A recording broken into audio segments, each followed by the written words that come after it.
Well, hey everybody, I'm here in Baltimore, Maryland with my good friend Michael Martin, who pastors Stillmeadow Community Fellowship. And Michael, I'm sorry we're having to do this. Yeah. Well, I'm Michael, happy to be able to talk to yeah, you. well, thank you for doing this Yeah. with us. For those of you at Mountain View, you may recognize Michael. He came in and preached about a year and a half ago. He spoke at our MLK Remembrance event this past January, and we're partnering with you in ministry. And so I just thought your voice would really be helpful for us today. And I want to begin by saying, Michael, I want to give you permission to, not that you need permission, right? But permission to say whatever's on your heart, to be as honest, as real, as transparent as you need to be today. Okay. Well, I'm happy to have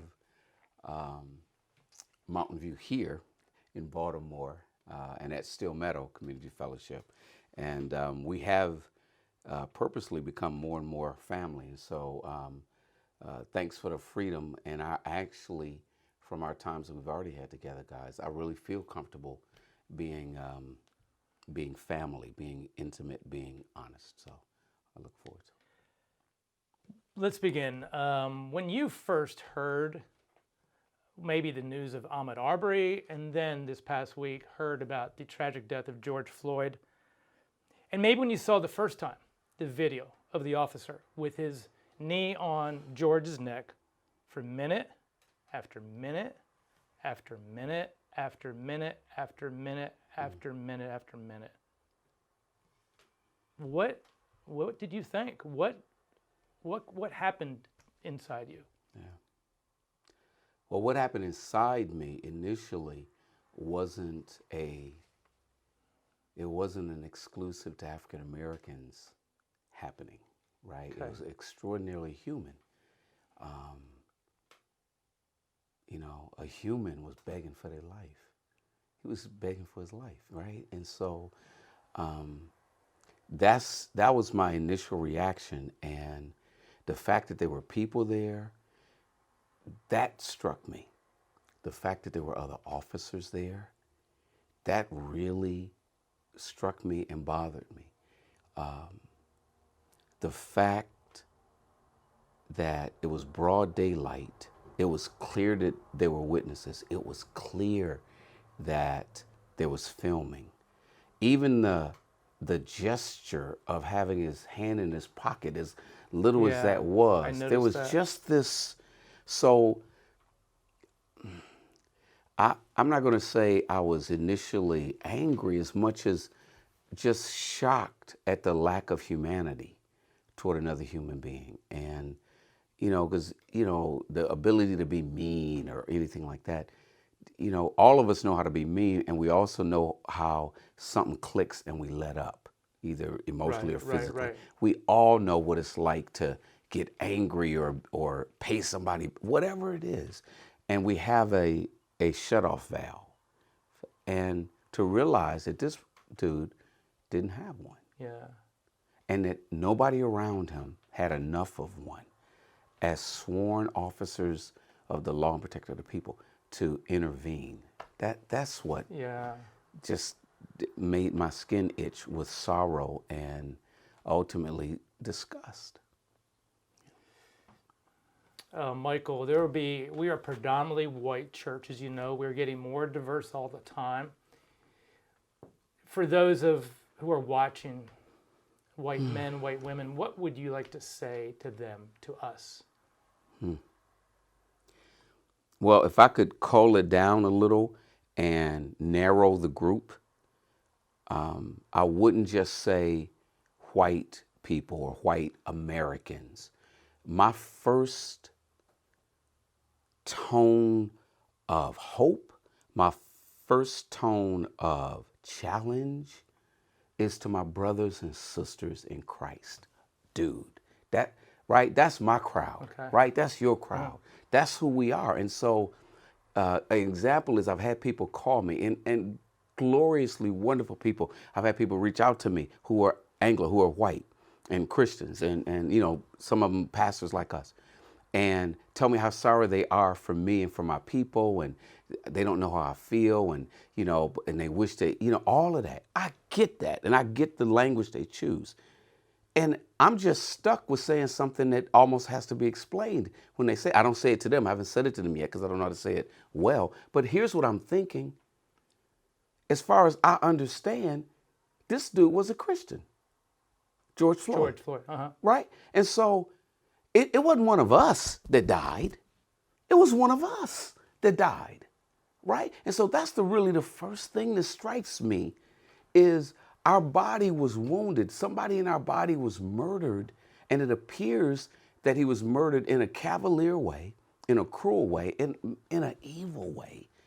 And what our history would indicate, at least move us toward, is that something about his skin made him less valuable to that guy. And so that's the first thing. I don't know all of how we're going to hit today, but the thing I would say to my brothers and sisters in Frederick is there's something that we have to do to make sure. Listen, I'm a Martin. I've said this to you all before. I try to say stuff like this all the time. I'm a Martin and a Jones, right? I'm from Flint, Michigan. I'm a Flintstone, as we say, right? I'm a Michigander. I went to Northwood University in upstate Michigan. I'm a whatever we were. I'm a Baltimorean now. I used to be a Los Angelinian, Lena, right? And Leno. I'm a member of the cloth in a structured way. I'm a part of EFCA. I got a lot of things, and right that are. Yeah.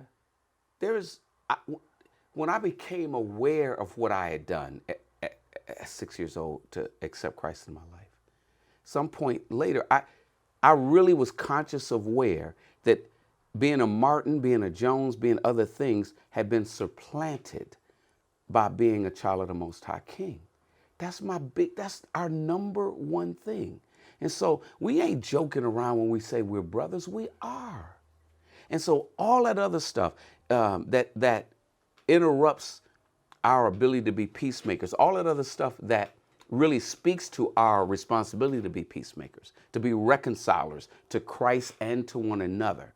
That's for us. We are a special group in the same way that God called out the children of Israel as his chosen people. Now we're children of Abraham. We are the chosen people. And we can't allow ourselves to be separated by anything else. And so the thing I would say to my brothers and sisters that have a European background is you can't allow yourself to forget that. I can't allow myself to forget that. We are closer than anybody else.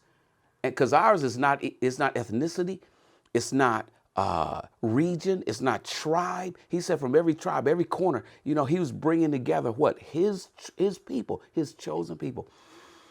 And my sorrow isn't that it is, but it isn't only that somebody died. My sorrow is that the evangelical church, the Bible believing, the Bible teaching church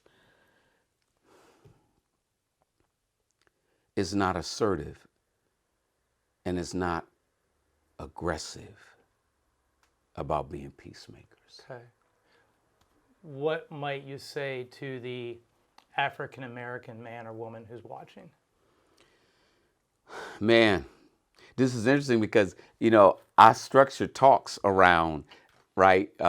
Everybody, black folk, white folks, it's because you get to say certain things that are overlapping and are universal, but then there's the first thing I have been saying, and I said last night at a meeting, is and white folks cover your ears so that I can just. But the first thing I say, honestly, no, stop it, is I thank God for things being as well as they are. Right? Really?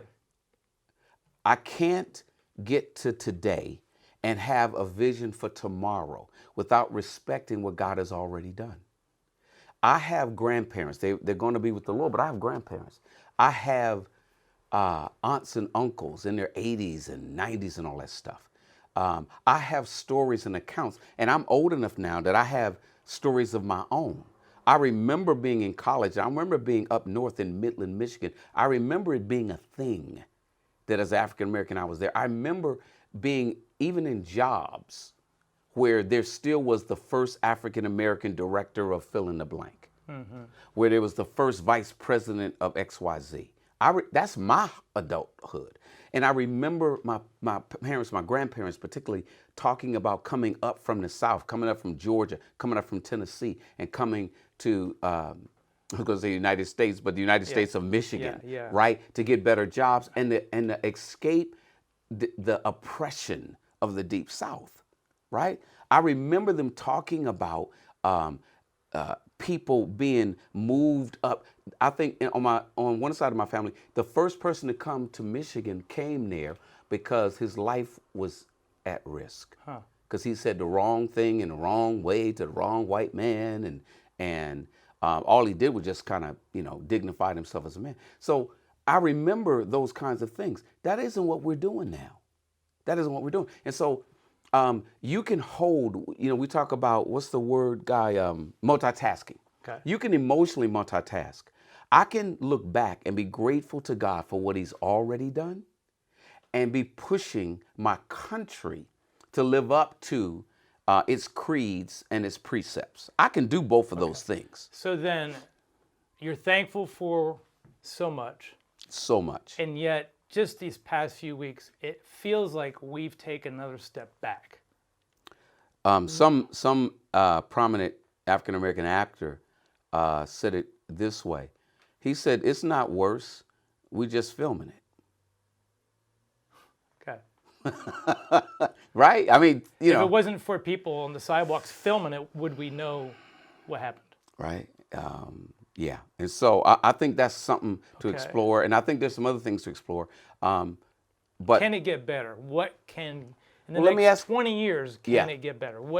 And at Mountain View, what can we do as a church in Frederick, Maryland, and our influence around the community to promote love, respect, reconciliation, whatever you want to call it? Yeah. That's two pieces. Let me try to break them down and try to be responsive. Can it get better? Yes. How do you know it can get better? Because it has gotten so much better. Do you see the absolutely. dynamics? Right. And so we're all in a better place in the world. Forgetting the politics around who was in the crowds and what their motives were and where they're planted people and like that. Forget all of that for a minute.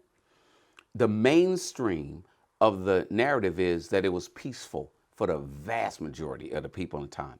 The mainstream is that in the first time of my remembrance, there were times that I saw stuff in certain cities, Guy, in terms of protesting and marching. I had to look for the black people. It was young white people. That's true, yeah. Do you know what I'm saying? That's the first time, right? Oh, they marched about different things, and then you have the radical white dude that's, with a bandana, I'm with the brothers, that kind of. But in terms of just shoulder to shoulder, white and Hispanic, this is the first time that kind of thing has happened. So this is the first time I've ever seen multiple policemen.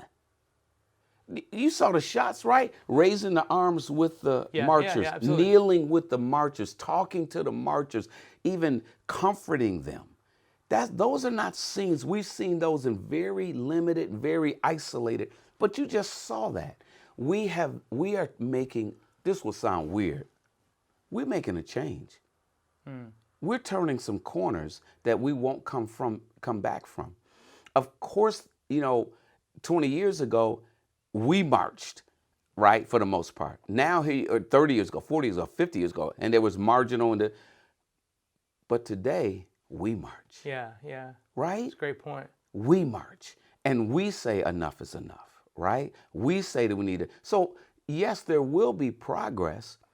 It's going to come at some cost, and it's going to come as a result of us being mature enough to move past hero and to move towards servant. Let me just. Sure. Hero is incident related, right? you reach out real quick and save a kid from getting hit in the street. You aren't a hero because you joined the Army. You're a hero because some incident or situation presents itself, and you have to decide Right. to sacrifice yourself for others, right? So those things that's what happens at times. But the majority of it is servant. And so marching and everything, to a certain degree, there was some hero in that for these young people. When we get through being heroes, we got to be servants. We got to go and do the hard, sometimes boring work of being light in darkness. And if we know what good is and we know what good acts are, being able and willing to be involved in the everydayness of community organizing, and I don't mean in any political way, and things of that nature, So school boards and even stuff. it says Mountain View Community Church. It's not so much a program, but what is it for us to move ahead? What I've been describing to our people and some of these things I've been describing two things. One, what I've described is that we have to, and both require us to be assertive and intentional over long periods of time, to be disciplined in these two areas. One, being intentional about relationships with people of your own race, or I hate the word race. It's not a real word. People of your own, tribe, etc. And then with others as well. We have to start having conversations that are not cued by CNN and Fox and MSNBC and all that, right? We have to share our feelings, our thoughts, our convictions with one another so that we can influence one another and have more understanding. We have to do it when cameras aren't rolling. We have to do it when we're not crying over a man being murdered. Right. We have to do it in the normalcy of nothing happened last Monday, nothing happened yesterday, but we are purpose about that. That's one thing. I hope I'm being usefully clear. Okay. The second thing that we're just going to have to make up our minds, to do, talking to each other. But the other thing is, these overlap, is that we have to be do-gooders. Okay. We got to be do-gooders. We here's a great example. You all, and I'm not, but y'all brought us food. This is during the pandemic. David and David and a couple they brought a bunch of food down. And you know what you brought there was really cool? Meat. Yeah. Right? Because with all of this giving to people that are impacted and poor and everything, a lot of times people forget protein. And so you all help us be luxurious with folk, right? That matters. That's good work. But it's good that you drove to Baltimore. Do you know what I'm saying? And for our people to see and be engaged, because that means that the body of Christ cares about itself and cares about one another. That is huge. Good works is huge. Now, that's that kind of thing. Give me just a little bit to unroll it a little bit more. The rest of the good works has to be, I need for you all to go into Frederick in whatever parts of the school district are suspect. Okay. Uh-huh. And go to school board meetings, right? Here, I'll show you some of the way. We have to do good. We have to share. We're in church all the time. We're reading stuff. We're listening to sermons. People are, they're breaking their neck. Pastor Guy is preaching Sunday. You got to get to church, right? We're getting all of this. Our responsibility is to go out and occupy. We have developed an ethos over the last couple of generations where we just talk among ourselves about how holy we are or how holy God is and how good he is. We got all of this stored up good. We got to push it out and be out among the Philistines. Get the salt out of the salt shaker. Yes, right. And here's how that relates to this whole thing of race and bias, etc.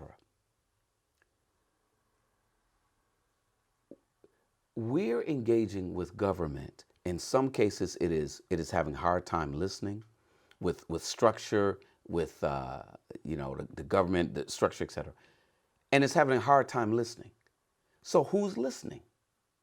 Right? Because if you were police commissioner in Baltimore, well, that's a bad example. We have a good police commissioner. If you were, I won't call it anybody, but if you were in certain, because of the way you think, bruh, we would be better. And then then you would work with other people. You would engage with other people. You would be hearing from God. And I'm not saying everybody has to be a Christian, but I'm saying every Christian has to be available. Okay. And so we got to figure out how to tithe more of our time. We know stuff and we have an eternal perspective. We can have impact. Is it going to get better? Is it going to change? I don't know what it is particularly. I don't know whether it will or not, but I know that we're supposed to not get weary in well doing. Right, and I know we're right. supposed to keep doing good works and influencing the people around us so that we can lift up Christ so that more people have an opportunity to get saved. Because that's at the bottom of everything. Absolutely. So, Right. So this is great. Yeah. Thank you for doing this. And as we wrap up, what's one last thing you'd like to say that maybe I didn't ask you the question, or Yeah. something to end with here? What would you like to tell us? We have a church in America problem. We are not engaging our society with our goodness. We're huddled with each other, and we're almost too prissy to get dirty with our society.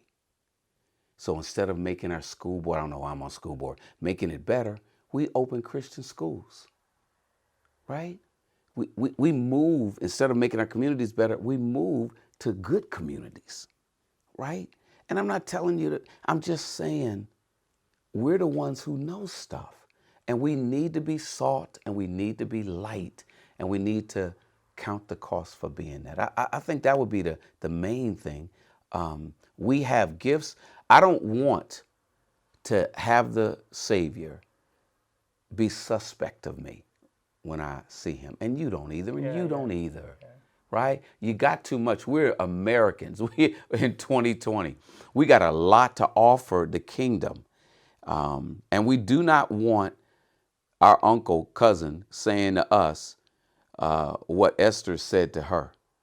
Right? You know, he's like, you better get with this. You better help. Yeah. You better engage yourself. You better take some risk. You better be a part of the solution, because get this down, sister. Help is going to come from somewhere. God is going to see about his kingdom. Now, he can work with you, or he'll raise up something else. I don't want him to raise up something else. We got Mountain View. I don't want him to raise up nothing else. We got Stillmeadow. We got EFCA. We got glorious Christians everywhere. He does not have to send to Bangladesh for new Christians to be able to tell the good news in America.